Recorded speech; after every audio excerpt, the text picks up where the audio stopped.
उद्धव ठाकरे को चुनाव आयोग से बहुत बड़ा झटका लगा है। शिवसेना के असली बॉस अब एकनाथ शिंदे हैं। इससे 2024 का समीकरण अचानक बदल गया है। 2019 और 2024 के चुनाव में सबसे बड़ा फर्क क्या होगा? सबसे बड़ा फर्क यह होगा उद्धव ठाकरे का। 2014 और 2019 में उद्धव बीजेपी के साथ थे, वो भगवा झंडे के नीचे थे। उद्धव हिंदुत्व के सहारे थे। अब उद्धव ठाकरे के पास ना भगवा झंडा है, ना ही हिंदुत्व का डंडा। उद्धव अब सेकुलर पॉलिटिक्स करेंगे, लेकिन क्या कांग्रेस और एनसीपी के साथ रहकर यह करना आसान होगा? उद्धव मुसलमान की वोट के बारे में सोच रहे हैं, मगर मुस्लिम वोट के बारे में सबसे बड़ा प्लान किसी और ने बना रखा है। 2020 करोड़ मुसलमानों के तरफदार कई हैं। मुसलमान किस तरफ है, इस रिपोर्ट से आपको पूरी तरह पता चलेगा। मोदी और मुसलमान, सबका अपना अपना प्लान। राजस्थान के भरतपुर से हरियाणा के भिवानी। फ्रीडम ऐप से सीखकर आपने सुअर का पालन शुरू किया है क्या? तो आप अपने सुअरों को 1 करोड़ फ्रीडम ऐप के जो ग्राहक हैं, उन्हें बिना किसी खर्चे के आप उसे बेच सकते हैं। चले 2 मुसलमान। ओवैसी ने फट से ले लिया हिंदू राष्ट्र का नाम, वीएचपी का नाम, बीजेपी का नाम, नरेंद्र मोदी का नाम, मोहन भागवत का नाम। और ये सिर्फ मुसलमानों को टारगेट कर रहे हैं, गौरक्षा के नाम पर ये तो बदनाम कर रहे हैं। ये आपकी पसमानदा से मोहब्बत है, पसमानदा मुसलमानों से मोहब्बत है, किस तरह मार रहे हैं आप उन लोगों को। अब बोलेंगे कुछ, मोहन भागवत तो हर 15 दिन को ज्ञान देते रहते हैं, बताइए इस पे क्या बोलेंगे वो? देश के प्रधानमंत्री कोई बोलेंगे, देश के गृह मंत्री कुछ बोलेंगे इसके ऊपर? लोकल पर तुरंत वोकल हो जाओ, उसे नेशनल बना दो, फिर इंटरनेशनल कर दो। मोदी और मुसलमान को अलग करने का ये पहला चैप्टर है, जिसके स्क्रिप्ट राइटर असदुद्दीन ओवैसी हैं। ये चैप्टर 23 का है, 24 के लिए नया चैप्टर खुलेगा। ओवैसी ने आज हैदराबाद में बैठकर 26 मिनट की तकरीर की। उसमें सांप बिच्छू से लेकर अखलाक और पहलू खान तक सबको घुसा दिया। वो ग्राहम स्टेन्स और दारा सिंह को भी ले आए। जुनैद और नासिर का ये जो मर्डर है, मुझे तो ग्राहम स्टेन्स की याद आती है। और बीजेपी उस वक्त भी बीजेपी सबक हासिल नहीं, कभी भी सबक हासिल नहीं कर रही है। सबसे पहले आपको संक्षेप में बताते हैं कि घटना क्या हुई। राजस्थान के भरतपुर से जुनैद और नासिर नाम के 2 लड़कों को अगवा करने की शिकायत मिली।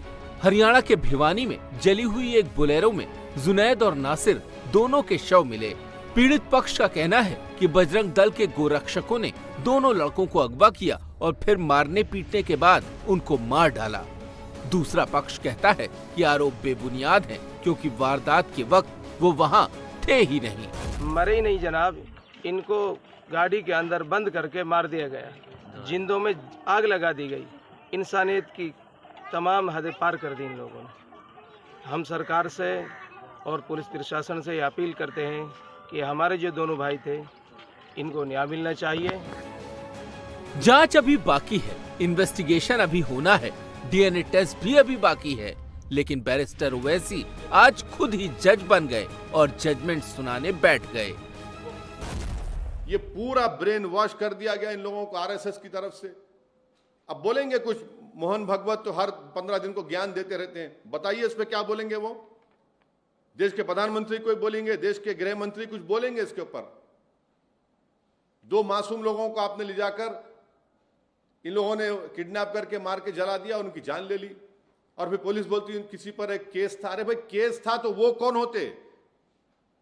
क्या पुलिस इसको कंडेम क्यों नहीं कर सकती कि आउटराइट मर्डर है, ये टेररिज्म है ये?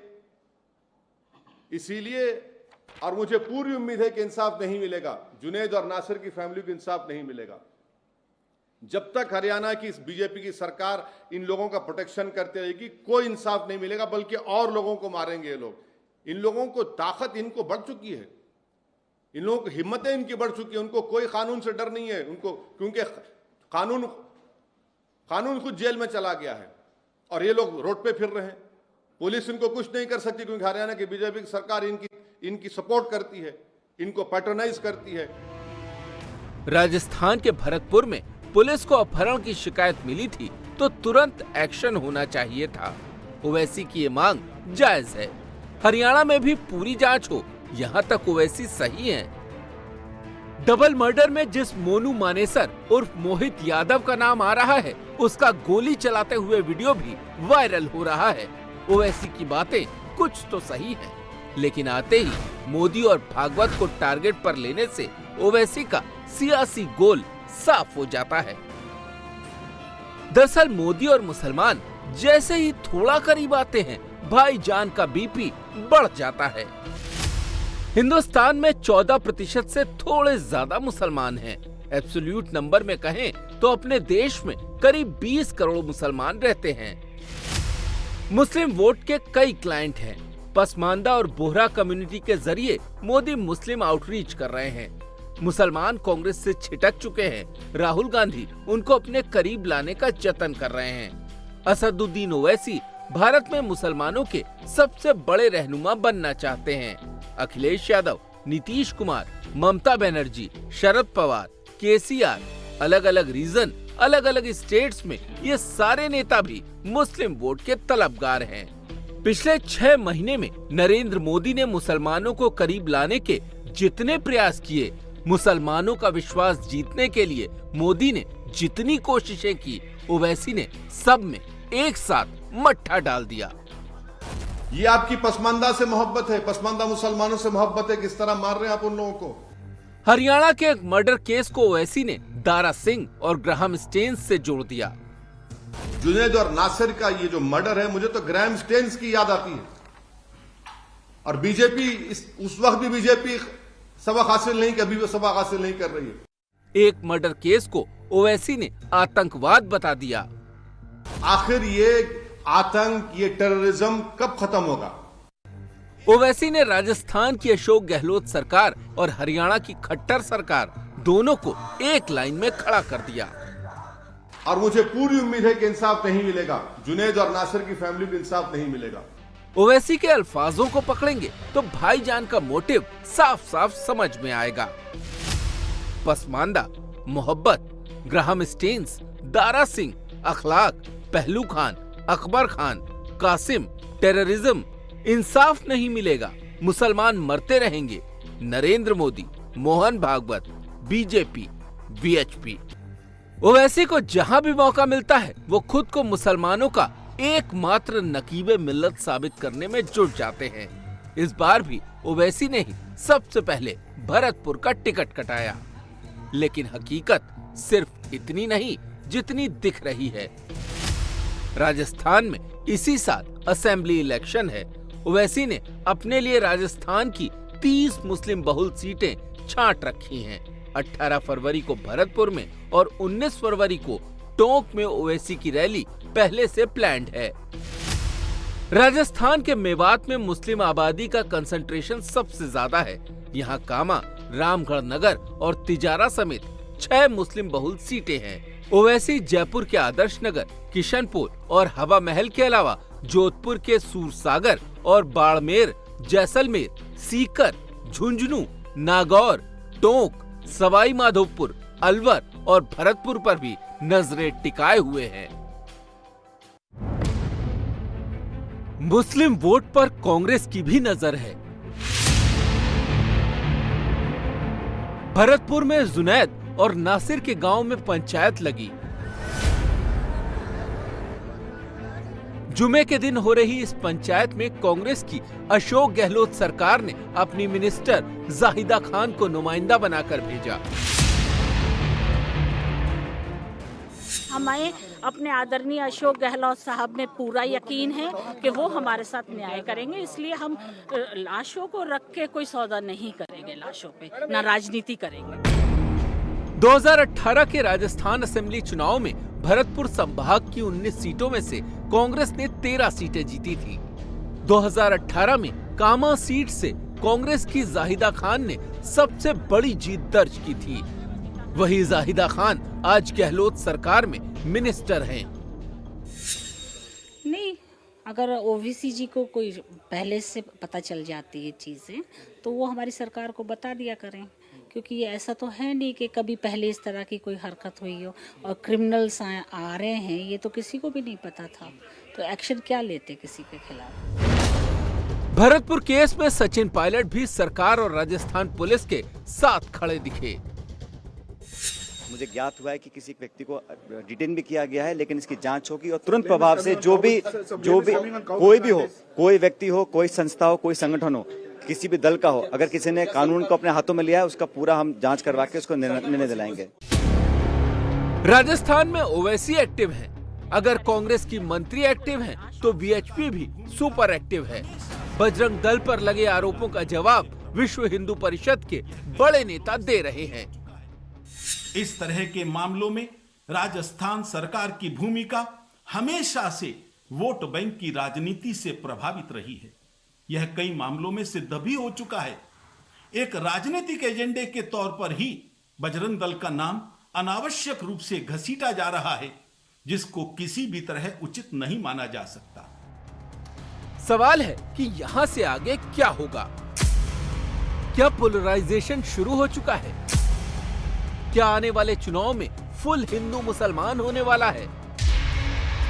राजस्थान, हरियाणा, महाराष्ट्र, बिहार, झारखंड, यूपी, असम और कर्नाटक, इन सारे राज्यों को देखेंगे तो एक ट्रेंड साफ साफ दिखाई देगा। चुनाव आयोग के ताजा फैसले के बाद उद्धव ठाकरे के पास सिवाय मुसलमानों के कुछ नहीं बचा। पार्टी का नाम शिवसेना एकनाथ शिंदे को मिल गया। तीर धनुष का निशान भी चुनाव आयोग ने शिंदे को दे दिया।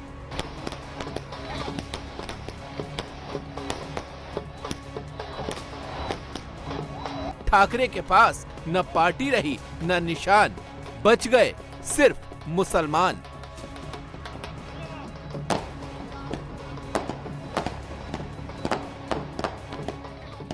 अब ओरिजिनल शिवसेना ये एकनाथ शिंदे जी की शिवसेना बनी है।